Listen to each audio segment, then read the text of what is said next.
کرتے ہیں، اور جو کچھ ہم نے انہیں رزق دیا ہے اس میں سے کھلے اور چھپے خرچ کرتے ہیں۔ یقیناً وہ ایک ایسی تجارت کے متوقع ہیں جس میں ہرگز خسارہ نہ ہوگا۔ اس تجارت میں انہوں نے اپنا سب کچھ اس لیے کھپایا ہے تاکہ اللہ ان کے اجر پورے کے پورے ان کو دے اور مزید اپنے فضل سے ان کو عطا فرمائے۔ بے شک اللہ بخشنے والا اور قدردان ہے۔ جو کتاب ہم نے تمہاری طرف وحی کے ذریعے بھیجی ہے وہی حق ہے، تصدیق کرتی ہوئی آئی ہے ان کتابوں کی جو اس سے پہلے آئی تھیں۔ بے شک اللہ اپنے بندوں کے حال سے باخبر ہے اور ہر چیز پر نگاہ رکھنے والا ہے۔ پھر ہم نے اس کتاب کا وارث بنا دیا ان لوگوں کو جنہیں ہم نے اپنے بندوں میں سے چن لیا۔ اب کوئی تو ان میں سے اپنے نفس پر ظلم کرنے والا ہے اور کوئی بیچ کی راہ ہے اور کوئی اللہ کے اذن سے نیکیوں میں سبقت کرنے والا ہے۔ یہی بہت بڑا فضل ہے۔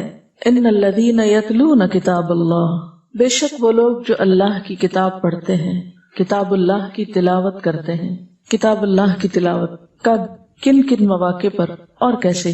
ہم میں سے ہر شخص اپنے بارے میں سوچے اس وقت وہ کہاں کھڑا ہے اور وہ کیا کر رہا ہے۔ ان الذین یتلون کتاب اللہ، ہم سب پر بے شمار کام ہیں، بے شمار ذمہ داریاں ہیں، بے شمار ہماری مصروفیات ہیں، لیکن اس کے باوجود آپ دیکھیے صحابہ کرام کا طرز عمل کیا تھا۔ صرف صحابہ کرام نہیں، صحابیات کا طرز عمل کیا تھا، خواتین کا طرز عمل کیا تھا۔ کیا اس میں صرف مرد حضرات آتے ہیں؟ کیا اس میں صرف صحابہ کرام آتے ہیں؟ کیا اس میں کوئی خاص مخصوص گروہ کے لوگ آتے ہیں، یا اس میں ہم بھی شامل ہو سکتے ہیں؟ کیا کوئی گنجائش ہے کہ ہم بھی ان لوگوں میں شامل ہو جائیں جن کے بارے میں کہا جا رہا ہے کہ وہ لوگ جو کتاب اللہ کی تلاوت کرتے ہیں، نماز قائم کرتے ہیں، جو ہم نے ان کو رزق دیا اس میں سے چھپے اور کھلے خرچ کرتے ہیں، یہ ایسی تجارت کے امیدوار ہیں جسے ہرگز خسارہ نہ ہوگا؟ کیا واقعی کسی خاص مخصوص گروہ کے بارے میں بات ہے یا اس سے مراد ہم بھی ہو سکتے ہیں؟ حدیث میں آتا ہے کہ عن انس بن مالک قال قال رسول اللہ صلی اللہ علیہ وسلم ان للہ اہلین من الناس قالوا من هم یا رسول اللہ قال اہل القرآن اہل القرآن ہم اہل اللہ وخاصتہ۔ حضرت انس بن مالک سے روایت ہے رسول اللہ صلی اللہ علیہ وسلم نے فرمایا کہ لوگوں میں سے کچھ لوگ اللہ کے خاص بندے ہوتے ہیں، اللہ کے اہل ہوتے ہیں۔ لوگوں نے پوچھا یا رسول اللہ صلی اللہ علیہ وسلم وہ کون ہوتے ہیں؟ فرمایا اہل القرآن، قرآن والے، ہم اہل اللہ، وہ اللہ کے اہل ہیں، وخاصتہ، اور اس کے خاص لوگ ہیں۔ دنیا میں عام طور پر بڑے لوگوں کے جو خاص ہوتے ہیں ان کے بارے میں کتنے اعتماد سے لوگ بات کرتے ہیں، فلاں اس کا خاص بندہ ہے، مثلا کسی پریزیڈنٹ کا یا پرائم منسٹر کا یا کسی منسٹر کا، کہتے فلاں اس کا خاص بندہ ہے۔ یا لوگ دنیا کے کسی بڑے کے خاص ہونے کے لیے کیسی کیسی مشقتیں کرتے ہیں، کیسی کیسی تمنائیں رکھتے ہیں۔ تو اللہ کے خاص بندے بننے کے لیے اہل قرآن بننا ہوگا، اور اہل قرآن بننے کے لیے پھر قرآن کی تلاوت، اور قرآن کی تلاوت بھی سب سے بہترین موقع پر یعنی نماز کے اندر۔ لا حسد الا فی اثنتین رجل آتاہ اللہ القرآن فهو یقوم به آناء اللیل وآناء النہار، نہیں جائز حسد مگر دو لوگوں پر، رجل آتاہ اللہ القرآن فهو یقوم به آناء اللیل وآناء النہار، کہ وہ شخص جس کو اللہ نے علم دیا اور پھر وہ اس کو دن رات سکھاتا ہو۔ اور یقوم به کا مطلب کیا ہے؟ نماز میں قیام یا پھر تدریس کے لیے قیام، اس کو پہنچانے کے لیے، لیکن پہلا معنی اس کا نماز ہی کا قیام ہے، کیونکہ آناء اللیل وآناء النہار، ورجل آتاہ اللہ مالا فهو ينفقه آناء اللیل وآناء النہار، اور دوسرا وہ شخص جس کو اللہ نے مال دیا اور پھر وہ اللہ کی رضا میں ہر آن خرچ کرتا ہو۔ ان دو لوگوں کو دیکھ کر انسان کے دل میں خیال آنا چاہیے کہ کاش ہمارے اندر بھی یہ چیز ہو، ہم بھی خیر اور بھلائی کے ایسے ہی کام کرنے والے ہوں۔ یہ حدیث ایک اور طرح سے بھی روایت ہوئی ہے، لیکن اس انداز سے اسے مسند احمد، بخاری، مسلم، نسائی، ترمذی اور ابن ماجہ نے روایت کیا ہے۔ اتنی مصروف زندگی میں تو اتنا بھی ہو جائے کہ نماز پڑھ لی جائے یا نماز پوری کر لی جائے، اس میں والنٹیرلی خود تلاوت کا اہتمام۔ ایک تو یہ تھا نا رمضان میں کوئی پڑھ رہا ہے تو ہم بھی پیچھے کھڑے ہیں سن رہے ہیں، یہ تو سننا ہے، یہ خود تلاوت کرنا تو نہیں ہے۔ خود تلاوت تو وہ ہے جو آپ اپنے مرضی سے، اپنے چناؤ کے ساتھ، اپنے وقت میں کریں۔ نماز میں آپ دیکھیے کہ تلاوت کیسے ہو سکتی ہے جب تک کہ قرآن پاک کا کچھ حصہ یاد نہ ہو. یاد کرنے کے لیے ہماری کوشش کتنی ہے، اور پھر یاد ہو جائے تو اس کو یاد رکھنے میں ہم کتنے کانشیس ہیں. یجیء القرآن یوم القیامتی، قیامت کے دن قرآن آئے گا. فیقول، پھر وہ کہے گا یا ربی، اے رب، حلہ، اس شخص کو آراستہ کیا جائے، یعنی صاحب قرآن کے لیے سفارش کرے گا کہ اس کو آراستہ کیا جائے. فیلبس تاج الکرامتی، تو اس شخص کو کرامت یعنی عزت کا تاج پہنایا جائے گا. ثم یقول یا رب زدہ، پھر قرآن سفارش کرے گا یا رب اور اضافہ کیجیے اور پہنائیے. فیلبس حلۃ الکرامتی، پھر وہ مزید عزت کا یا کرامت کا تاج پہنایا جائے گا. ثم یقول، پھر قرآن کہے گا یا رب ارض عنہ، اے رب اس شخص سے راضی ہو جا. فیرضی عنہ، تو اللہ تعالیٰ اس بندے سے راضی ہو جائیں گے. فیقال لہ، پھر اس کو کہا جائے گا اقرأ، پڑھو، ورقہ، اور چڑھتے جاؤ. ویزاد بکل آیت حسنہ، اور ہر آیت کے ساتھ ساتھ اس کی نیکی یا بھلائی میں اضافہ کیا جاتا رہے گا. ایک اور جگہ پر آتا ہے کہ جنت کی سیڑھیاں اتنی ہی ہیں جتنی قرآن کی آیات ہیں. جو جتنی آیات جانتا ہوگا، جتنی پڑھے گا، اتنی سیڑھیوں تک چڑھے گا. تو بات یہ ہے کہ تھوڑی سی سیڑھیاں تو اور چڑھ جائیں. اور آپ کو یہ معلوم ہے کہ ایک شخص اگر زندگی میں اس عمل میں جت گیا، یعنی اس نے تھوڑا تھوڑا یاد کرنا شروع کر دیا، بھلے وہ مرنے سے پہلے پورا یاد نہ بھی کر پائے، تو قیامت کے دن اگر اس کی موت اس حال میں ہوئی کہ وہ اس عمل میں مشغول ہے، یعنی اس نے زندگی کا ایک کام بنا رکھا ہے کہ وہ تھوڑا تھوڑا یاد کرتا رہتا ہے، تو قیامت کے دن وہ اس حال میں اٹھے گا کہ وہ اہل قرآن میں شامل ہو چکا ہوگا. میں سمجھتی ہوں کہ آپ پر بہت ذمہ داریاں ہیں، عورتوں کی خاص طور پہ بہت سی مشکلات، بہت سی رکاوٹیں، بہت سے بیچ میں ایسے مسائل آ جاتے ہیں کہ ہر عورت کے لیے واقعی مشکل ہے کہ وہ حافظ قرآن ہو، یا لگ کر یا جم کر ایک دفعہ قرآن حفظ کرے. لیکن کم از کم درجہ اتنا تو ہو سکتا ہے نا کہ ہفتے میں چند آیتیں آپ یاد کر لیں. ایک ہفتے میں کیا، ایک مہینے میں.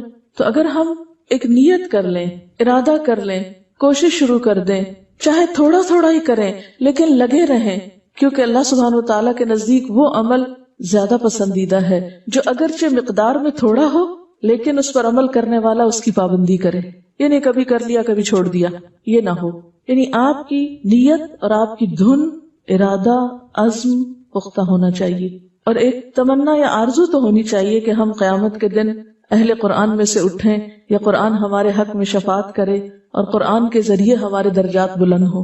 ایک اور حدیث ہے، اقرأ القرآن فإنه يأتي يوم القیامة شفیعا لأصحابہ، قرآن پڑھو کیونکہ وہ قیامت کے دن اپنے ساتھیوں کے لیے یا اپنے پڑھنے والوں کے لیے شفاعت کا ذریعہ بنے گا یا ان کی شفاعت کرے گا.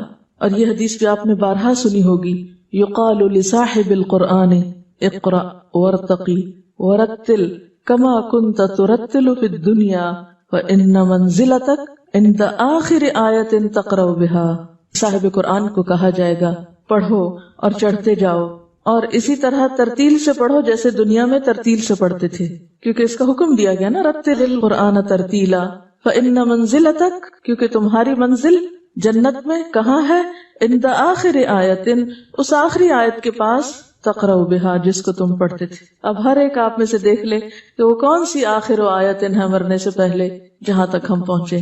تو کسی وقت ذرا حساب کر لیں اپنا، گن لیں کہ کتنی آیتیں یاد ہیں. کیا واقعی ہمارے پاس وقت نہیں ہے؟ واقعی ہمارے پاس ہمت نہیں ہے؟ اصل بات یہ نہیں، اصل بات شوق کی ہے. جس چیز کا شوق لگ جائے اس کے لیے تو پھر انسان وقت نکال ہی لیتا ہے، اپنی بھوک اور نیند بھی قربان کر لیتا ہے. اسی لیے قرآن جب قیامت کے دن شفاعت کرے گا تو کیا کہے گا، منعتہ النوم باللیل فشفعنی فیہ، کہ میری شفاعت اس کے حق میں قبول کرے اللہ، کیونکہ منعتہ النوم باللیل، میں نے اس کو رات کی نیند سے روکا. کیونکہ قرات کرنے کے لیے اور یاد رکھنے کے لیے وہ تہجد کے وقت پڑھنا زیادہ مفید ہوتا ہے. نماز کی حالت میں تلاوت زیادہ پسندیدہ ہے اس تلاوت سے جو نماز کے علاوہ ہو. اس پر کوئی دلیل ہے؟ ایک تو یہ دلیل ہے کہ قرآن پاک میں نماز کو بھی قرآن کہا گیا ہے. یہ جو قرآن پاک میں آیت آتی ہے نا، ان قرآن الفجر کان مشہودا، تو اس میں بھی قرآن سے مراد نماز ہے یہاں، اور اس نماز میں لمبی تلاوت یہ مراد ہے. اس سے قرآن الفجر، یہاں قرآن سے مراد صلاۃ فجر ہے. اس کے علاوہ اس پر ایک حدیث بھی ہے، نماز میں قرآن پڑھنا نماز سے باہر قرآن پڑھنے سے افضل ہے. نماز سے باہر قرآن پڑھنا تسبیح اور تکبیر سے افضل ہے، اور تسبیح صدقہ دینے سے افضل ہے، اور صدقہ نفل روزے سے افضل ہے اور روزہ دوزخ سے بچاؤ کے لیے ڈھال ہے. یہ صحیح مسلم کی روایت ہے. نماز سے باہر قرآن پڑھنا تسبیح اور تکبیر سے افضل ہے.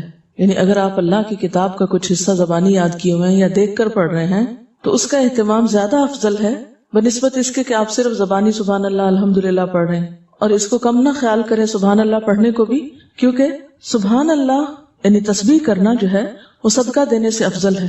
اس کا یہ مطلب نہیں کہ صدقے کا ثواب نہیں ہے، صدقہ اپنی جگہ ہے، لیکن بات یہ کہ ہر وقت انسان صدقہ نہیں کر سکتا، لیکن ہر وقت تسبیح تو کر سکتا ہے، ذکر تو کر سکتا ہے. اور صدقہ نفل روزے سے افضل ہے اور روزہ دوزخ سے بچاؤ کے لیے ڈھال ہے. اب تھوڑا سا ذرا اس حدیث کو سمجھیے اس کے کانٹیکسٹ میں. کس طرح؟ سب سے پہلی بات تو یہ کہ نماز جو ہے وہ تمام عبادات میں ایک اہم ترین مقام رکھتی ہے، اور وہ نماز جو خشوع کے ساتھ ہو وہ انسان کی نجات اور فلاح کا ذریعہ ہے. نماز میں خشوع پیدا کرنے کے لیے قرآن پاک کی تلاوت اور اچھی طرح جسے حق کا تلاوت ہی ہوتا ہے وہ تلاوت کرنا بہت زیادہ مددگار ہے. نماز کو خوبصورت بنانے میں، بہترین بنانے میں تلاوت قرآن کا ایک بڑا حصہ ہے یا بڑا ہاتھ ہے. اب بسا اوقات ایسا ہوتا ہے کہ انسان نماز نہیں پڑھ سکتا، مثلا زوال کا وقت ہے، مثلا وضو نہیں ہے، پانی نہیں ہے، موقع نہیں ہے، یا اتنا وقت نہیں ہے، تھوڑا سا وقت ہے آپ کے پاس، تو اس وقت میں آپ تلاوت کر سکتے ہیں. بسا اوقات ایسی جگہ پر ہیں جہاں آپ تلاوت نہیں کر سکتے، تو ایسی صورت میں تسبیح کر کے اپنے وقت کو بہترین استعمال کر سکتے ہیں. بعض اوقات ایسا ہوتا ہے کہ انسان تسبیح کرنے کے ساتھ ساتھ صدقہ خیرات کرتا ہے لیکن وہ مسلسل ہر وقت نہیں کر سکتا. جیسے ایک حدیث میں آتا نا کہ آگ سے بچنے کی کوشش کرو، خواہ کھجور کا آدھا ٹکڑا ہی کیوں نہ دو، اور اگر اس کی استطاعت نہیں یعنی آدھا ٹکڑا بھی نہیں ہے تو فَبِكَلِمَةٍ طَيِّبَةٍ، پاک کلمے کے ذریعے صدقہ کرو. تو گویا ذکر الہی بھی صدقے کی ایک قسم ہے، اور کلمہ طیبہ میں ذکر الہی سب سے پہلے آئے گا. یعنی لوگوں سے اچھی بات کرنا تو اس کا معنی ہے ہی، لیکن زبان سے کوئی بھی اچھی بات، اور سب سے اچھی بات اللہ کا ذکر ہو سکتی ہے. تو قرآن پاک تو اللہ تعالیٰ کا کلام ہے، اور قرآن پاک کے بعد پھر تسبیح پڑھنا جو ہے وہ ایک بہترین چیز ہے. قرآن پاک کی ایک اور آیت جو تلاوت ہی کے بارے میں ہے اور نماز کے اندر تلاوت کے بارے میں خاص طور پر، اور پھر پڑھنے کا ایسا انداز جس میں خشیت ہو. امن هو قانت آناء اللیل ساجدا وقائما یحذر الآخرۃ ویرجو رحمت ربہ قل هل يستوی الذین یعلمون والذین لا یعلمون انما یتذکر اولو الالباب. سورۃ زمر آیت نمبر 9. کیا بھلا وہ جو رات کی گھڑیوں میں کھڑا رہتا ہے بندگی اطاعت کے ساتھ، سجدہ کرتے ہوئے اور قیام کرتے ہوئے، آخرت سے ڈرتا بھی ہے اور اپنے رب کی رحمت کی امید رکھتا ہے. کہہ دیجئے کیا برابر ہو سکتے ہیں وہ لوگ جو علم رکھتے ہیں اور وہ جو علم نہیں رکھتے؟ بے شک نصیحت وہی پکڑتے ہیں جو عقل والے. کیسے تلاوت کی جائے؟ کیسے میں کیا آئے گا؟ خوبصورت آواز سے کی جائے. حق کا تلاوت ہی ہو، پھر خوبصورت آواز ہو، اور اس کی تاکید بھی کی گئی ہے زین القرآن باصواتکم. اور نبی صلی اللہ علیہ وسلم نے کیا فرمایا ہے؟ لیس منا من لم یتغن بالقرآن، وہ ہم میں سے نہیں جس نے قرآن کو غنا کے ساتھ یعنی خوبصورت آواز کے ساتھ نہیں پڑھا. حضرت عبید اللہ بن نبی یزید سے روایت ہے کہ ہمارے پاس سے ابو لبابہ گزرے تو ہم آپ کے پیچھے پیچھے چل دیے. تو ہم نے دیکھا کہ وہ کسی گھر میں جا رہے ہیں تو ہم بھی ساتھ چلے گئے. تو ہم نے دیکھا کہ صاحب خانہ جو ہے وہ بڑی خستہ سی حالت میں بیٹھا ہوا ہے. میں نے اس سے سنا کہ وہ کہہ رہا ہے کہ نبی صلی اللہ علیہ وسلم نے فرمایا کہ لیس منا من لم یتغن بالقرآن. قال فقلت لابن ابی ملیکہ، تو حضرت عبید اللہ بن نبی یزید ابن ابی ملیکہ سے کہتے ہیں یا ابا محمد ارأیت اذا لم یکن حسن الصوت قال یحسنہ ما استطاع، کہ اگر کسی شخص کی آواز ہی اچھی نہیں تو پھر وہ کیا کرے گا؟ یعنی یہ بات کو معمولی نہیں ہے کہ لیس منا من لم یتغن بالقرآن. لیس منا کا کیا معنی ہے؟ ہم میں سے نہیں. یہ بات کئی دفعہ آپ نے فرمائی ہے، لیس منا وہ شخص ہم میں سے نہیں. تو جب بھی آپ یہ بات فرماتے ہیں کہ فلاں ہم میں سے نہیں، تو اس کا کیا معنی ہوتا ہے؟ کہ وہ مسلمان نہیں، اس طریقے پر نہیں، یا اس خاص گروہ میں سے نہیں، یا ہمارے انداز پر نہیں جو ایسا نہ کرے. تو گویا یہ تاکید کرنے کا، کسی بات کی اہمیت کو ثابت کرنے کا ایک طریقہ ہے. اچھا، اب وہ ہم میں سے نہیں جو قرآن کو خوبصورت آواز سے نہ پڑھے، عمدہ طریقے سے نہ پڑھے. یہ بات کوئی معمولی بات نہ تھی. صحابہ کرام تو اس سے ہل گئے ہوں گے کہ آپ ہمیں اپنا نہیں کہہ رہے، اگر ہم ایسا نہ کریں. تو اس پر ان میں سے ایک کو فکر ہوئی اور اس نے دوسرے سے پوچھا کہ اگر کسی کی آواز ہی اچھی نہ ہو، کیونکہ کچھ لوگ ایسے ہوتے ہیں نا کہ جن کی آواز قدرتی طور پر اس کے اندر غنا ہوتا ہے، وہ تھوڑی سی بھی کوشش کریں تو بہت خوبصورت آواز ہوتی ہے ان کی، لیکن بعض لوگ کوشش بھی کریں تو ان کی آواز میں خوبصورتی نہیں پیدا ہوتی. تو ان کا کہنا یہ تھا، یا ان کا مطلب یہ تھا کہ یہ تو اللہ تعالیٰ کی طرف سے، یعنی آواز کا خوبصورت ہونا تو ایک گاڈ گفٹڈ چیز ہے، پھر اس میں انسان کا کیا قصور ہے؟ پھر ایسا شخص کیا کرے جو ایسا نہ کر سکے؟ تو انہوں نے جواب دیا یحسنہ مستطاع، اسے خوبصورت بناتا رہے جتنی بھی اس میں استطاعت ہے. یعنی ہر شخص سے اس کی پھر استطاعت کا امتحان ہوگا کہ اس نے کوشش کتنی کی، اس کی ایفرٹ کتنی تھی، اس نے اس پہ توجہ کتنی دی. یعنی تحسین القراءہ اگرچہ فرائض میں سے نہ بھی ہو لیکن اس کی اہمیت کچھ کم نہیں. اور نبی صلی اللہ علیہ وسلم کو پڑھنے کا طریقہ کیا ہوتا تھا؟ ہر آیت کو ٹھہر ٹھہر کر بلند آواز کے ساتھ اور الفاظ کو لمبا کر کے ترتیل سے پڑھتے تھے. ترتیل کا لغوی معنی کیا ہے؟ یہ جو دانت ہیں ہمارے، یہ جس طرح ایک دوسرے کے ساتھ جڑے ہوئے بھی ہیں اور الگ الگ بھی ہیں، اس کیفیت کو ترتیل کہا جاتا ہے لغت میں. دانتوں کا باہم جڑے ہوئے ہونے کے باوجود الگ الگ بھی ہونا. ہمارے دانت جو ہوتے ہیں وہ ایک سیٹ معلوم ہوتے ہیں نا، لیکن اس سیٹ میں سے اگر ایک دانت ہلے تو سارے گر جاتے ہیں. کیا ہوتا ہے؟ ہر دانت کی الگ حیثیت بھی ہے. تو بالکل اسی طرح ترتیل کہتے ہیں اس قرات کو جس میں ایک حرف دوسرے سے ملا ہوا بھی ہے مگر الگ الگ بھی ہے، اور ہر حرف کو اس کا حق دینا، اس کو اس کے مخارج سے پڑھنا، یہ ترتیل ہوتا ہے. اور اس کے لیے پھر آہستہ آہستہ پڑھنا اس کے مفہوم یا اس کے مراد میں آتا ہے، معنی میں نہیں آتا. نبی صلی اللہ علیہ وسلم کی قرات کے بارے میں آتا ہے کہ جب وہ پڑھتے تھے تو اس طرح کی قرات ہوتی تھی کہ ہر حرف جو تھا وہ واضح ہوتا تھا، اور پھر یہ بھی نہیں ہوتا تھا کہ ہر لفظ توڑ توڑ کے پڑھ رہے ہوتے تھے، ملایا وہ بھی ہوتا تھا. مثلاً آیت کو بیچ میں سے نہیں توڑتے تھے. تجوید کس کو کہتے ہیں؟ اوقاف کی معرفت کو بھی تو کہتے ہیں نا. ہر حرف کو اپنے اصل مخرج سے نکالنے کے علاوہ معرفت الوقوف. تجوید میں دو چیزیں آتی ہیں نا، ایک تو حروف کو مخارج سے صحیح طور پر ادا کرنا، اور دوسرے وقوف، کہاں کہاں رکنا ہے. یہ نہیں کہ جہاں جی چاہے روک دیا، اور اگر کسی وجہ سے سانس لمبا نہیں ہوتا روکنا پڑا تو پھر آپ یہ نہیں کہ آپ وہیں آدھا توڑ کے وہیں سے دوبارہ شروع کریں، پھر آپ کو پیچھے سے ملانا پڑے گا. تو یہ اتصال بھی موجود ہے. اسی کو ترتیل کہتے ہیں. تو آپ صلی اللہ علیہ وسلم کا انداز کیا تھا؟ ہر آیت کو ٹھہر ٹھہر کر بلند آواز کے ساتھ اور الفاظ کو لمبا کر کے قرات فرماتے تھے، یعنی مد اور شد وغیرہ کا حق دے کر. اور پھر صحیح مسلم کی روایت میں آتا ہے آپ اطمینان سے ٹھہر ٹھہر کر قرآن پڑھتے تھے. جہاں کوئی تسبیح کی آیت آتی تو آپ سبحان اللہ کہتے، یعنی اللہ کی کوئی قدرت اور نشانی آتی سامنے. جہاں کوئی التجا کرنے کی آیت آتی، جس میں کوئی دعا ہے یا کوئی اللہ تعالیٰ سے کچھ مانگا گیا ہے تو وہاں التجا کرتے. جہاں پناہ مانگنے کی آیت آتی آپ پناہ مانگتے. لیکن پھر یاد رکھیے کہ اچھی آواز محض نغماتی صوت نہیں، یعنی نغمہ آواز ہی نہیں، بلکہ آپ نے اس کی ایک پہچان دے دی ہے، اور وہ بہت زبردست پہچان ہے. آپ صلی اللہ علیہ وسلم نے فرمایا قرآن کے پڑھنے میں سب سے اچھی آواز اس شخص کی ہے کہ جب تم اسے سنو تو سمجھو کہ وہ اللہ سے ڈرتا ہے. یعنی خوبصورت آواز کا معیار بھی بتا دیا گیا کہ وہ محض کوئی گانے کی آواز نہیں ہے، یا عام معنی میں جن آوازوں کو بہت خوبصورت آپ کہتے ہیں وہی چیز نہیں ہے، یا کسی خاص گانے کی ٹون پہ پڑھنا مراد نہیں ہے اس سے، بلکہ اس سے تو الٹا منع کیا گیا کہ ایسے لحون میں نہیں پڑھا جائے. دوبارہ حدیث بتاؤں گی کہ قرآن کے پڑھنے میں سب سے اچھی آواز اس شخص کی ہے کہ جب تم اسے سنو تو سمجھو کہ وہ اللہ سے ڈرتا ہے. یعنی اس قرات میں خشیت بھی ہے. تو پھر اس میں آپ دیکھیے کہ ایک دم آواز میں ایک ہمبلنس اور ایک عاجزی اور عجز کی کیفیت بھی ساتھ ہی آئے گی. اس میں پھر ایسا تکلف اور ایسا اتار چڑھاؤ جو ایک مصنوعی شکل پیدا کر دے وہ درست نہیں ہے. تو جہاں ایک طرف اچھی آواز کیا ہے جس سے سننے والے کو پتا چلے کہ پڑھنے والے کے دل میں خدا کا خوف ہے، یہ محض خود نمائی کے لیے یا کسی دکھاوے کے لیے یا لوگوں سے قاری کہلانے کے لیے نہیں پڑھ رہا، کیونکہ آپ کو وہ حدیث یاد ہوگی وَرَجُلٌ تَعَلَّمَ الْعِلْمَ وَعَلَّمَهُ وَقَرَأَ الْقُرْآنَ. وَرَجُلٌ تَعَلَّمَ الْعِلْمَ، ایسا شخص جس نے علم حاصل کیا، وَعَلَّمَهُ اور اس کو سکھایا، وَقَرَأَ الْقُرْآنَ اور قرآن کی قرات کی، فَأُتِيَ بِهِ اس کو لایا جائے گا، فَعَرَّفَهُ نِعَمَهُ اس کو اس کی نعمتیں یاد کرائی جائیں گی، یعنی دنیا میں جو اس شخص کو ملی تھی. فَعَرَفَهَا ان کو پہچان لے گا، اعتراف کرے گا. قَالَ تو اللہ تعالیٰ پوچھے گا فَمَا عَمِلْتَ فِيهَا ان نعمتوں کو پا کر تم نے پھر عمل کیا کیا؟ قَالَ تَعَلَّمْتُ الْعِلْمَ وَعَلَّمْتُهُ وَقَرَأْتُ فِيكَ الْقُرْآنَ جھوٹ بولے گا، کہے گا میں نے علم سیکھا اور سکھایا اور تیری خاطر قرآن پڑھا. قال کذبت اللہ تعالیٰ فرمائیں گے تم نے جھوٹ بولا. ولكنك تعلمت العلم ليقال عالم تم نے تو اس لیے علم حاصل کیا کہ تمہیں عالم کہا جائے. عالمہ کا کورس کر رہے تم عالم بن رہے. عالم کہلوانا چاہتے تھے، عالم بننے کے شوق میں یہ سب کچھ کیا تھا. وَقَرَأْتَ الْقُرْآنَ لِيُقَالَ هُوَ قَارِئٌ، اور قرآن اس لیے پڑھا تھا کہ لوگ کہیں فلاں قاری، وہ قاری. فَقَدْ قِيلَ، وہ کہہ دیا گیا، بہت مشہوری ہو گئی تمہاری. ثُمَّ أُمِرَ بِهِ، پھر اس کے بارے میں حکم دیا جائے گا. فَسُحِبَ عَلَى وَجْهِهِ، تو اس کو اس کے چہرے کے بل گھسیٹا جائے گا.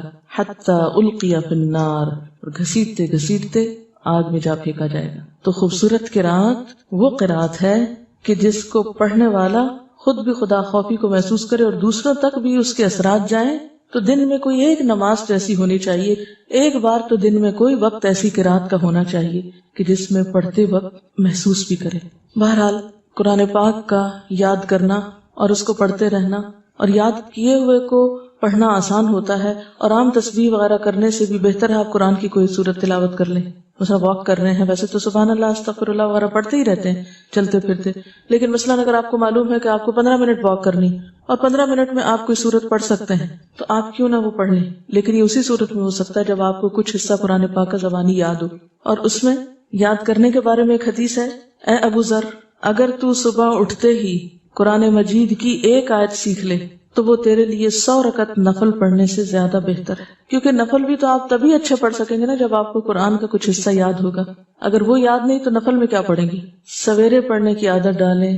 اور سیکھنے میں کیا ہے، مثلاً اگر آپ کو ریڈنگ نہیں آتی تو ریڈنگ سیکھ لیں، ریڈنگ آ گئی ترجمہ سیکھ لیں، ترجمہ آ گیا حفظ کر لیں. سیکھنے کے کئی درجے ہیں. ترمذی کی ایک اور روایت سناتی ہوں، قرآن مجید کی تعلیم حاصل کرو پھر اس کو پڑھو. جو شخص قرآن سیکھتا ہے پھر اس کو پڑھتا ہے اور رات کو قیام کر کے اس کی تلاوت کرتا ہے، رات کو قیام کر کے اس کی تلاوت کرتا ہے، اس کی مثال اس تھیلی کی سی ہے جو مشک سے بھری ہوئی ہے اور اس کی خوشبو ہر جگہ پھیلتی ہے. اور جس شخص نے قرآن سیکھا اور پھر سو گیا یعنی رات کو اٹھ کے پڑھا نہیں اس کو نماز میں، اور قرآن مجید اس کے پیٹ میں ہی رہا، یعنی سینے میں، پیٹ سے مراد سینہ ہے، اس کی مثال مشک کی اس تھیلی کی سی ہے جس کا منہ بند کر دیا گیا ہو. اسی طرح وہ شخص جو قرآن مجید کی تلاوت میں اتنا مشغول رہتا ہے کہ دیگر اذکار کے لیے اور اللہ سے دعا اور سوال کی فرصت نہیں پاتا، یعنی وقت نہیں ملتا اس کو لمبی دعا مانگنے کا بھی، تو اللہ تعالیٰ اس کے بارے میں خود فرماتا ہے کہ وہ اس پر خوش ہو کر وہ تمام چیزیں اس کو عطا کر دیتا ہے جن کے بارے میں وہ اللہ کے حضور دست سوال دراز کرنا چاہتا تھا، یعنی جو وہ مانگنا چاہتا تھا اور مانگ نہ سکا. ہم قرآن پاک زیادہ کیوں نہیں تلاوت کر پاتے؟ اس کی کیا نفسیاتی وجہ ہوتی ہے؟ تسبیحات رہ جائیں گی، فلانا وظیفہ رہ جائے گا، فلاں ذکر رہ جائے گا، فلاں چیز چھٹ جائے گی. یہ ایک ہوتا ہے، یہ میں آپ کی بات نہیں، میں تو اپنی بات کر رہی ہوں کہ فلاں چیز پھر رہ جائے گی، اگر اس سے زیادہ پڑھا تو بس اتنا ہی یہ کافی ہے. لیکن بعض اوقات ایسا ہوتا ہے کہ جیسے آپ نے اپنا روزانہ کے روٹین میں جو بھی آپ کو توفیق ہے، ربع کی، نصف کی، 1 پارے کی، 2 کی، جو بھی آپ پڑھتے ہیں، سو ہر ایک کا اپنا اپنا ہوتا ہے. اس کے بعد اب یاد کر کے پھر پڑھنے کے لیے، کیونکہ میری مشکل یہ ہے کہ میں کھڑی ہوں نماز میں، اچھا والذین تھا کہ فالذین تھا، جو ہی یہ خیال آتا ہے وہ ایک دم تلاوت کا جو لطف ہے وہ حرام ہونے لگتا ہے. اچھا پھر کیا کرتی ہوں، وہ بند کر کے پھر جا کے قرآن پاک میں سے کھول کے پھر میک شور کرتی ہوں کہ نہیں فالذین ہی تھا. اب جب بہت سی آیتیں اگر آپ نے دن میں ہر نماز میں الگ الگ پڑھنی ہے اور ہر دفعہ کو خلل ہو گیا تو چلے ہر دفعہ ہر وقت نہیں دیکھ سکے تو صبح میں تو ایک وقت ہونا چاہیے نا جس میں آپ اپنی ایسی چیزوں کی دہرائی کر لیں جو پیچھے آپ نے یاد کی ہوئی ہے، جو آگے آپ یاد کر رہے ہیں. نہیں، اب آپ کہیں اوہو اس سے تو بہت ٹائم لگ جاتا ہے، میں یہی بار بار دہراتی رہوں، بہتر ہے کچھ اور پڑھ لوں. بعض اوقات ایسا بھی ہوتا ہے. تو بات یہ ہے کہ اگر ایسی کیفیت بھی ہو تو اس وقت تسلی رکھیں کہ اگر آج آپ کی دعا مانگنے سے رہ بھی گئی اور آپ قرآن ہی کو یاد کرنے میں تھوڑا اور وقت لگا کے تو وہ دعائیں اللہ تعالیٰ خود ہی قبول فرما لیں گے، بلکہ اس سے بھی بہتر عطا کریں گے جو آپ کو اس مشغولیت کی وجہ سے رہ گئی. تو اس لیے اس عمل کو معمولی نہ سمجھے، کیونکہ اللہ کے کلام کی فضیلت باقی ہر کلام پر ایسی ہی ہے جیسی خود اللہ تعالیٰ کی ذات کو باقی ساری مخلوق پر. اور یہ بھی یاد رکھیے کہ اگر ہم اس کے لیے کوشش نہیں کر رہے تو یہ نہ سمجھیں کہ کوئی فرق نہیں پڑتا، دنیا میں سارے لوگ حافظ تھوڑی ہیں. اور یہ بھی یاد رکھیں کہ اس وقت یہ جو باتیں آپ سے کی جاتی ہیں اس سے کوئی مقصود آپ سب کو حافظ بنانا ہی نہیں ہے، بلکہ قرآن کا کچھ نہ کچھ حصہ سینے میں رکھنا ہے. کیونکہ نبی صلی اللہ علیہ وسلم نے فرمایا جس شخص کے قلب میں قرآن کا کوئی حصہ بھی نہیں، یعنی کچھ بھی حفظ نہیں اس کو، وہ ویران گھر کی طرح ہے. یعنی جس شخص کا سینہ قرآن سے خالی ہے اس کا سینہ ویران ہے. تو قرآن تو سینے کا نور ہے، روشنی ہے. اور آپ صلی اللہ علیہ وسلم نے یہ بھی فرمایا اے قرآن والو، قرآن کو اپنا تکیہ اور سہارا مت بنا لو، بلکہ رات اور دن کے اوقات میں اس کی تلاوت کیا کرو. یعنی تلاوت صرف مخصوص اوقات میں نہیں، رات اور دن جب بھی موقع ملے. یعنی ابھی ہم پڑھتے رہے نا کہ صبح میں پڑھے، صبح میں، وہ تو ایک پابندی کے لیے کہ پھر ایک دفعہ صبح چھوٹ گیا تو دنیا کے کاموں میں ایسا لگیں گے کہ دوبارہ مشکل ہو جائے گی. تو اس لیے آغاز ہی دن کا. اور ویسے بھی حضرت ابو ذر کی وہ روایت کہ صبح سویرے اٹھ کے ایک آیت یاد کرنا جو 100 نفل سے بہتر ہے، تو وہ تو اس لیے صبح کی بہت پابندی ہوئی. لیکن صبح کے علاوہ دن اور رات کے کسی بھی وقت میں قرآن کا پڑھنا، آنا اللیل و آنا النہار کی بات آتی ہے، تو فرمایا کہ دن اور رات کے اوقات میں اس کی تلاوت کرو جیسا کہ اس کی تلاوت کا حق ہے، اور اس کو پھیلاؤ، یعنی قرآن آگے بھی سکھاؤ. اسے خوش الحانی سے پڑھو، اس میں تدبر کیا کرو، امید رکھو کہ تم اس سے فلاح پا جاؤ گے، اور اس کا بدلہ جلد حاصل کرنے کی کوشش نہ کرنا. اتنا میں تو درس قرآن دیتی ہوں، کوئی سمجھتا ہی نہیں کچھ. اتنے سالوں سے پڑھا رہی ہوں، لوگ ٹھیک ہی نہیں ہو رہے. مثلا ایسی مایوسی آنے لگتی ہے نا، اتنا پڑھا ہے میرا تو وہ مسئلہ حل ہی نہیں ہوا ابھی تک.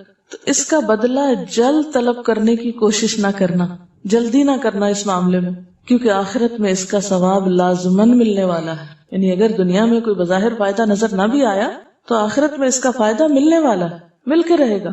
فکر نہ کرو. ہم کیوں ان ساری کوششوں کا نتیجہ یہی چاہتے ہیں اور اپنی آنکھوں کے سامنے ہی دیکھنا چاہتے ہیں. اور پھر جو بھی تلاوت کریں یہ یاد رکھیں کہ غرض آخرت ہی ہو، دنیا نہ ہو. جو شخص قرآن اس غرض سے پڑھے کہ اس کے ذریعے سے لوگوں سے روٹی مانگے، یعنی دنیا کے کاروبار کا ذریعہ بنا لے، تو قیامت کے روز وہ اس حال میں آئے گا کہ اس کا چہرہ بس ہڈی ہڈی ہوگا، اس پر کچھ گوشت پوست نہ ہوگا. اللہ کی کتاب کی تلاوت کرنے کو تو ہم سب کرتے ہیں، لیکن سوال یہ پیدا ہوتا ہے کہ کیا ہم وہ تلاوت سنت کے مطابق کرتے ہیں؟ کیا واقعی ہم تلاوت کا حق ادا کرتے ہیں؟ آپ صلی اللہ علیہ وسلم مختلف نمازوں میں کیا پڑھا کرتے تھے؟ کیونکہ وہ حدیث تو سب کو یاد ہوگی کہ وہ تلاوت جو نماز کے اندر کی جاتی ہے وہ اس تلاوت سے افضل ہے جو نماز کے باہر ہوتی. گویا تلاوت قرآن کا بہترین وقت، بہترین موقع نماز کے اندر ہے. پھر نمازوں میں کیا پڑھا جائے، کتنا پڑھا جائے، اس کے بارے میں ایک تو یہ طریقہ ہو سکتا ہے کہ ہمارا جو جی چاہے ہم پڑھ لیں، اور ایک طریقہ یہ ہے کہ جو نبی صلی اللہ علیہ وسلم نے پڑھا اس کا بھی اہتمام کیا جائے. نبی صلی اللہ علیہ وسلم نے صرف روٹین میں لگی بندی چیزیں نہیں پڑھی. آپ کی تلاوت میں مختلف رنگ تھے، مختلف نمازوں میں مختلف اوقات میں آپ نے مختلف چیزیں پڑھی. تو آئیے دیکھتے ہیں کہ آپ صلی اللہ علیہ وسلم نے مختلف نمازوں میں کیا پڑھا. جیسا کہ آپ جانتے ہیں کہ نماز ایک تو روز کی 5 وقتہ نماز ہے، اور پھر کچھ خاص مواقع کی نمازیں ہیں، خاص دنوں کی نمازیں ہیں. تو ہم پہلے روز کی 5 نمازوں کی بات کریں گے، پھر اس کے بعد نماز جمعہ، نماز عیدین اور دیگر نمازوں کی. سب سے پہلے نماز فجر. صبح کی نماز میں رسول اللہ صلی اللہ علیہ وسلم عموماً 60 سے 100 آیات تک تلاوت فرماتے. 60 سے 100 آیات تک.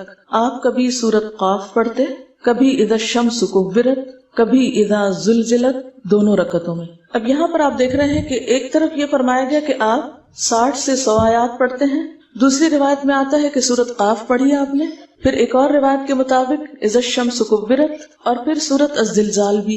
تو سورۃ الزلزال تو 60 آیتوں پر مشتمل نہیں ہے. تو کیا احادیث میں کنٹراڈکشن ہے یا اس کا سبب کچھ اور ہے؟ اتنی ویرائٹی کیوں ہے؟ پھر ہم اس میں سے کیا اختیار کریں؟ ہم کس حدیث کو مانیں اور کس کا انکار کر دیں؟ اور دیکھو اتنا اختلاف ہے حدیثوں میں، پھر تو انسان کچھ کرنے کے قابل ہی نہیں. کہیں کچھ آتا ہے، کہیں کچھ آتا ہے. کیا ہم اس کنفیوژن کا شکار ہوں گے یا اس کا جواب کچھ اور بھی ہے؟ ایک چیز ہے معمول کی، روزانہ کی، اور ایک ہے غیر معمولی حالات کی. مثلا سفر ہے، بیماری ہے. ایک ہے معمول یعنی روزانہ کا معمول، اور دوسرے مخصوص حالات. یہ ہے اس میں تطبیق. عام طور پر لوگ جب حدیث کی مخالفت پہ تلتے ہیں تو وہ اسی قسم کی باتیں کرتے ہیں کہ دیکھیں ایک جگہ کیا لکھا ہے، دوسری جگہ کیا لکھا ہے، اور وہ اس طرح کی روایات کو ایک دوسرے کے سامنے لا کر یہ ثابت کرنے کی کوشش کرتے ہیں کہ درست کچھ بھی نہیں. بتاؤ تم کیا کرو گے؟ کبھی کچھ ہے، کبھی کچھ ہے. تو بات یہ ہے کہ دین کسی مشین چلانے کا نام نہیں کہ آپ نے مثلاً ایک خاص سپیڈ پہ پنکھا فکس کر کے آن کر دیا اور بس وہ چلنا شروع ہو گیا اور ہمیشہ جتنی دیر آپ اس کو چلائیں گے ویسے ہی چلتا رہے. تو ایک انسان دنیا میں آیا اور اس کو ایک خاص کام دے دیا گیا اور وہ اسی کام میں لگ گیا، اور جب اس کی زندگی کا بٹن آف ہوا تو بس وہ بھی ختم ہو گیا. نہیں، انسانی زندگی اور بذات خود انسان ہر دوسری چیز سے مختلف ہے. جانوروں سے مختلف ہے، نباتات سے مختلف ہے، جمادات سے مختلف ہے، مشینوں سے مختلف ہے. انسان انسان ہے، وہ صرف جسم اور روح نہیں ہے. اس کے جذبات بھی ہیں، اس کی عقل بھی ہے، اس کے مختلف احساسات بھی ہیں، اور مختلف اوقات میں اس کے اوپر مختلف کیفیات بھی ہوتی ہیں، مختلف اوقات میں اس پر مختلف کیفیات بھی گزرتی ہیں، جسمانی اعتبار سے بھی، روحانی اعتبار سے بھی۔ آپ نے دیکھا ہوگا کہ کیا آپ جسمانی اعتبار سے ہمیشہ ایک طرح فٹ رہتے ہیں؟ نہیں، ہم بیمار ہو جاتے ہیں، کبھی سست ہوتے ہیں، کبھی ہم بہت ایکٹیو ہوتے ہیں۔ اسی طرح روحانی اعتبار سے کیا آپ کے ایمان کا لیول ہمیشہ ایک جیسا رہتا ہے؟ نہیں، کبھی آپ کے دل میں اللہ کی خشیت بہت زیادہ ہوتی ہے، اور کبھی کبھی آپ کو لگتا ہے جیسے آپ کا دل سخت ہو رہا ہے۔ اکثر لوگ اس طرح کی شکایت کرتے ہیں اور پریشان ہوتے ہیں، اور وہ یہ بھول جاتے ہیں کہ وہ انسان ہیں۔ پھر اسی طرح جذبات کی رنگا رنگی آپ دیکھیے، جذبات کی رنگا رنگی میں بھی کبھی آپ بہت خوش ہیں، کبھی آپ بے وجہ اداس ہیں، کبھی آپ پر ایک کیفیت ہے، کبھی دوسری کیفیت ہے۔ اور یہ انسانوں کے ساتھ ہے، پہاڑوں کے ساتھ تو یہ نہیں ہے نا، درختوں کے ساتھ تو یہ نہیں، درختوں پہ تو زیادہ سے زیادہ خزاں اور بہار کا فرق ہوتا ہے اور بس، لیکن اتنا تنوع اور اتنا اختلاف ان کی طبیعتوں میں نہیں ہوتا۔ جانوروں میں بھی آپ دیکھیں، بہار کے موسم میں تھوڑا ان کے جذبات میں فرق ہوگا، ورنہ عام طور پر روٹین میں ہی رہیں گے۔ تو اللہ تعالیٰ نے انسان کو باقی ساری مخلوقات سے مختلف بنایا ہے۔ اسی طرح انسان کی عقل کو بھی آپ دیکھ لیجیے، مثلاً آپ میتھمیٹکس کے سوال حل کر رہے ہیں، ایک وقت میں آپ تیزی سے کام کر جاتے ہیں، دوسرے وقت میں آپ اٹک کے رہ جاتے ہیں کہ اب یہاں کیا کرنا ہے۔ کیا آپ کا دماغ آپ کے ہاتھ میں ہوتا ہے؟ کیا آپ جب چاہیں جس سپیڈ پہ چاہیں اس کو استعمال کر لیں؟ نہیں ہوتا۔ بالکل اسی طرح انسان پر گزرنے والے حالات بھی مختلف ہوتے ہیں، کبھی بیمار ہے، کبھی وہ سفر میں ہے، کبھی وہ کسی اور مشکل میں ہے۔ مثلاً آپ کے گھروں میں ایک آپ روٹین کی زندگی بسر کرتے ہیں، لیکن اس کے ساتھ ہی روٹین کب ٹوٹتی ہے؟ جب کوئی مہمان آ جاتا ہے، کوئی بیمار ہو جاتا ہے گھر پہ، آپ کو کہیں جانا پڑ جاتا ہے۔ تو ایسی صورت میں آپ جو ایک روٹین فالو کر رہے تھے مخصوص، وہ برقرار نہ رہی آپ کی، اب آپ کو کس چیز کی ضرورت ہے؟ کسی دوسری چیز کی ضرورت پیش آ گئی۔ ہمارے دین میں وسعت ہے، ہمارے دین میں ہر قسم کے حالات کے مطابق چلنے کی صلاحیت موجود ہے، اسی لیے ہمارا دین دین فطرت ہے۔ وہ انسانی جسم اور انسانی جذبات اور انسان کے اوپر مختلف کیفیات کو کیٹر کرتا ہے، اور اس کے مطابق ہمیں تعلیمات دی گئی ہیں۔ قرآن پاک میں ایک سورت ہے، سورت الرحمن، اس میں 3 آیتوں کے آخر میں میزان آتا ہے۔ کبھی آپ نے غور کیا کہ آسمان کو اس نے بلند اٹھایا ہے اور ایک میزان رکھ دیا ہے؟ اتنا بلند ہے، کس وجہ سے؟ میزان کے ساتھ، اس کی بلندی میزان کے ساتھ ہے۔ میزان کو آپ دوسرے لفظوں میں کیا کہیں گے؟ بیلنس۔ اور بیلنس کیسے قائم کیا جاتا ہے؟ ایکسٹریم رویوں سے نہیں، ہر چیز اس کی جگہ پر، ہر مقام کے لیے ایک مقال۔ وَالسَّمَاءَ رَفَعَهَا وَوَضَعَ الْمِيزَانَ أَلَّا تَطْغَوْا فِي الْمِيزَانِ، اس بیلنس کو نہیں چھیڑنا۔ وَأَقِيمُوا الْوَزْنَ بِالْقِسْطِ وَلَا تُخْسِرُوا الْمِيزَانَ، تطغوا بھی نہیں کرنا، تخسروا بھی نہیں کرنا۔ تطغوا کیا ہوتا ہے؟ ہاتھ سے بڑھنا، اور تخسروا کیا ہے؟ کم کرنا۔ تو کیا ہو گیا؟ بیلنس نہیں۔ دین کا حسن میزان میں ہے، بیلنس میں ہے، نہ تطغوا میں ہے نہ تخسروا میں ہے۔ اب ایک عمل ہے کہ آپ نماز میں 60 سے 100 آیتیں پڑھیں، لیکن اگر آپ بیمار پڑ گئے ہیں تو آپ کو پکڑ کے کھڑا کیا جائے گا کہ نہیں اتنا ہی پڑھو؟ نہیں، کیفیات گزرتی ہے نا انسان پہ، مصروفیات مختلف ہوتی ہیں، کبھی بچے چھوٹے ہیں، کبھی آپ خود بوڑھے ہو گئے ہیں، کبھی ایک مسئلہ ہے، کبھی دوسرا مسئلہ ہے۔ ہم لوگوں نے جو دین میں سختی پیدا کر دی ہے کہ بس ایک اس سے ہٹنا نہیں، اگر 60 سے 100 ہے تو ہٹنا ہی نہیں اس سے، دنیا ادھر سے ادھر ہو جائے، بچے روتے رہیں، گھر والے چیختے چلاتے رہے ہمارے لیے، ہم تو سنت پر عمل کر رہے ہیں اور سنت کو بدنام بھی کر رہے ہیں ساتھ ساتھ۔ جب علم تھوڑا ہوتا ہے تو اسی قسم کی شدتیں آتی ہیں لوگوں کے رویوں میں، اور پھر لوگ دین سے متنفر ہوتے ہیں، وہ کہتے ہیں یہ کیسا دین ہے؟ اس لیے نبی صلی اللہ علیہ وسلم کی سنت ہمارے لیے ایک بہترین میزان ہے، بہترین نمونہ ہے۔ ہر طرح کے حالات کی رعایت کی گئی ہے، اس رعایت کی وجہ سے آپ کا عمل مختلف مواقع پر مختلف ہے، اور جب عمل مختلف ہے تو احادیث میں مختلف روایتیں آئیں گی، جب روایتیں مختلف آئیں گی تو وہ کنٹراڈکشن نہیں ہوگی، وہ کیا ہوگا؟ انسانی ضروریات، نفسیات، حالات کا تقاضا۔ اور ان رخصتوں کو اگر کوئی انسان ختم کرے گا تو وہ ظالم کہلائے گا۔ جیسے اللہ تعالیٰ پابندیوں کو پسند کرتا ہے، اسی طرح رخصتوں کو بھی انسان کا اختیار کرنا اس کے نزدیک پسندیدہ ہے۔ اور پھر اس میں آپ دیکھیں، نماز میں ایکسیپشنل حالتیں ہیں، روزے میں ہیں، صدقہ خیرات میں ہیں، فرائض میں ہیں، معاملات میں ہیں، ہر جگہ پر ہے۔ اور دین کا حسن اسی میں ہے کہ ان حالات کی رعایت کی جائے، ان کو سمجھا جائے، ٹھیک ہے نا؟ اگر یہ بیک گراؤنڈ یا پس منظر آپ کو سمجھ آ گیا تو باقی حدیثیں اب میں جو ذرا تیز تیز بھی پڑھوں گی اس پر آپ کو پریشانی نہیں ہوگی کہ یہ کیا، اب ہم کیا کریں، یہ کریں کہ وہ کریں۔ اب آپ دیکھ لیں آپ کے حالات کیا ہیں، اس کے مطابق کریں۔ کیا حدیث میں یہ نہیں آتا کہ نبی صلی اللہ علیہ وسلم نماز پڑھا رہے ہوتے تھے، کسی بچے کے پیچھے سے رونے کی آواز آ جاتی تو آپ کیا کرتے؟ میں تو 100 آیتیں پوری کروں گا، روتے ہیں تو روتے رہے۔ یہ کبھی نہیں کیا آپ نے، ٹھیک ہے؟ تو چلیے پھر دیکھتے ہیں کہ سنت کیا ہے۔ حضرت جابر بن سمرہ بیان کرتے ہیں کہ رسول اللہ صلی اللہ علیہ وسلم نماز فجر میں سورۃ قاف والقرآن المجید اور اس کی مانند کوئی اور سورت پڑھتے تھے، یعنی زیادہ یہ پڑھتے تھے یا اتنے ہی سائز کی کچھ اور۔ رسول اللہ صلی اللہ علیہ وسلم نے ہمیں مکہ فتح ہونے کے بعد فجر کی نماز پڑھائی، صحابہ کہتے ہیں، پس سورۃ مؤمنون یعنی قد افلح المؤمنون شروع کی، یہاں تک کہ موسیٰ اور ہارون علیہ السلام یا عیسیٰ علیہ السلام کا ذکر آیا تو نبی صلی اللہ علیہ وسلم کو کھانسی آ گئی اور آپ رکوع میں چلے گئے۔ اس سے کیا پتہ چلتا ہے کہ اگر امام کو کھانسی آ جائے، کوئی غیر معمولی صورت پیش آ جائے تو پھر یا بھولنے لگے تو مقتدیوں کو تنگ نہ کرے کہ وہ کھانستا چلا جائے مائک میں اور ایک شور ہنگامہ ہو جائے اور اس کے بعد پھر شروع کرے اور پھر کھانسی آئے اور پھر شروع کرے۔ کتنی خوبصورتی ہے، یعنی آپ نے وہ ریجیڈیٹی نہیں برتی کہ نہیں میں نے تو سورت پوری کرنے کی نیت سے ارادہ کیا تھا اور اب کچھ بھی ہو جائے یہ تو میں نے پوری کر کے چھوڑی، نہیں، جہاں تک اللہ نے چاہا ہو گئی اور جب اللہ نے چاہا آگے بڑھ گئے۔ حضرت عمر بن حریث روایت کرتے ہیں کہ انہوں نے رسول اللہ صلی اللہ علیہ وسلم کو نماز فجر میں واللیل اذا عسعس یعنی سورۃ تکویر پڑھتے ہوئے سنا، اذا الشمس کورت۔ حضرت عقبہ بن عامر روایت کرتے ہیں کہ میں سفر میں رسول اللہ صلی اللہ علیہ وسلم کی اونٹنی کی مہار پکڑے ہوئے چل رہا تھا، آپ سفر میں نماز صبح کے لیے اترے تو آپ نے صبح کی نماز میں قل اعوذ برب الفلق اور قل اعوذ برب الناس پڑھی۔ اس سے کیا پتہ چلتا ہے؟ سفر میں جہاں قصر ہے وہاں نماز بھی مختصر، تاکہ سفر ختم ہو جائے، نہ کہ راستے میں اتنی لمبی بریک لیں۔ تو اس سے دین کی وسعت اور حالات کے تقاضوں کے مطابق اس کا ڈھلنا پتہ چلتا ہے۔ حضرت معاذ بن عبداللہ کہتے ہیں کہ نبی صلی اللہ علیہ وسلم نے نماز فجر میں دونوں رکعتوں میں اذا زلزلت کی تلاوت فرمائی۔ اس سے ایک اور نمونہ پتہ چلتا ہے، کیا کہ ضروری نہیں کہ دو رکعتوں میں الگ الگ ہی پڑھی جائے سورت، اگر کبھی دو رکعتوں میں ایک ہی سورت پڑھ دی گئی تو اس سے بھی فرق نہیں پڑتا، اس کی بھی سنت ملتی۔ تو گویا ہمارے دین میں ریجیڈیٹی نہیں ہے، بلیک اینڈ وائٹ حکم نہیں ہے، حالات اور ضروریات کے مطابق مختلف سنتیں سکھائی گئی ہیں۔ اسی طرح فجر کی سنتوں کے بارے میں آتا ہے کہ بہت ہلکی قرات کرتے تھے، یہاں تک کہ حضرت عائشہ فرماتی ہے مجھے شبہ گزرتا کہ شاید آپ نے سورت فاتحہ بھی نہیں پڑھی، یعنی مختصر ترین۔ اس سے پہلے تہجد کی نماز طویل ترین ہوتی تھی، پھر آپ فجر کی سنتوں کی پہلی رکعت میں قل یا ایھا الکافرون اور دوسری میں قل ھو اللہ پڑھتے تھے، اور قرات بھی تیز ہوتی تھی۔ تو حق کا تلاوت ہی میں ہمیشہ بہت رک رک کے پڑھنا بھی نہیں، ضرورت پڑنے پر تیز بھی پڑھا جا سکتا ہے۔ اچھا اگر ہمارے ساتھ کبھی ایسا ہو کہ ہمیں نماز جاری، سورج نکلنے والا اور تیز پڑھنی پڑے تو ہم سارا دن ملال میں رہتے ہیں کہ آج تو لگتا ہے فجر پڑھی نہیں۔ روز کی عادت تو نہیں ہونی چاہیے ایسے، مگر کبھی اگر تیز بھی نماز پڑھنی پڑے تو تیز پڑھ جائیے، اور وہ بھی حالات کے تقاضے کے تحت۔ ایک رخصت سامنے ہے ہمارے، اس سے کیا پتہ چلتا ہے کہ آپ صلی اللہ علیہ وسلم فجر کی سنتیں مختصر پڑھتے، قل یا ایھا الکافرون اور قل ھو اللہ پڑھتے، فرض لمبے پڑھتے روٹین میں، لیکن حسب ضرورت آپ نے اختصار بھی فرمایا اور دونوں رکعتوں میں ایک سورت بھی پڑھی۔ یہ ہے خلاصہ ساری گفتگو کا۔